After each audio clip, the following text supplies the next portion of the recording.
Ka mutuncinka ka tsaye da guri guda ko da aka ce idan kana kallo ba wai zaluncin da kai ko yan kulambotan cutar da kake na zo har gida in saka wa mutane ba zuwa ne in gaya maka taba turan kwallo ya ce wani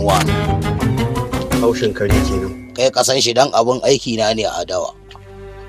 Ai ni wannan soki burutu na kani duk ban gane shi ba. Shine idan ka shiga sannan a hankali a je a komo tudu da gangare ko da shine zaka iya gane fahimtar abin da fuskar take faɗi cewar ga abin da nake nufi a wurin nan. Wannan zuwa ne in gaya maka dai kamar yadda baturan kwallo yake faɗi. An kun je kun yi shaye-shayen ku sai ku zo ku dinga mutane soki burutu. Kace yara ne ka san na fito na ga ledoji.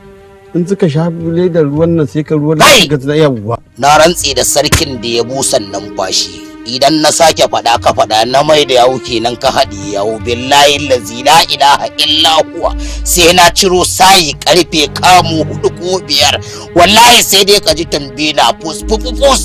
wallahi kamar an tura gwarnet ko da kan iyakar boda ne zuwansa sai dai ka ji ana ce masa birbon man na gaya ma. Alhamdulillah karɓuwa ni ya zaka da ni